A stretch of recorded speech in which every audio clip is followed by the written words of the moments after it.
ఆంధ్రప్రదేశ్లో red book రాజ్యాంగాన్ని కూటమి ప్రభుత్వం అమలు పరుస్తూ ఉంది.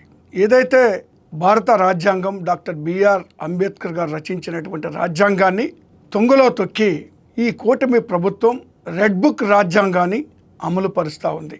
వైఎస్ఆర్ కాంగ్రెస్ పార్టీ నాయకుల్ని, కార్యకర్తల్ని టార్గెట్ చేసుకొని అక్రమ కేసులు పెడుతూ, అరెస్టులు చేస్తూ జైళ్ళకి పంపడం అనేటువంటిది ఒక ఆనవాయితీగా వీళ్ళు ఇచ్చినటువంటి సూపర్ 6లో భాగంగానే అమలు పరుస్తున్నట్టుగా కనబడతా ఉంది. వాస్తవానికి సూపర్ 6 అమలు చేయవలసినటువంటి ఈ కూటమి ప్రభుత్వం దాన్ని తొంగలో తొక్కి అక్రమ కేసులకి, అక్రమ అరెస్టులకి ప్రాధాన్యత ఇస్తున్నట్టుగా స్పష్టంగా కనపడతా ఉంది.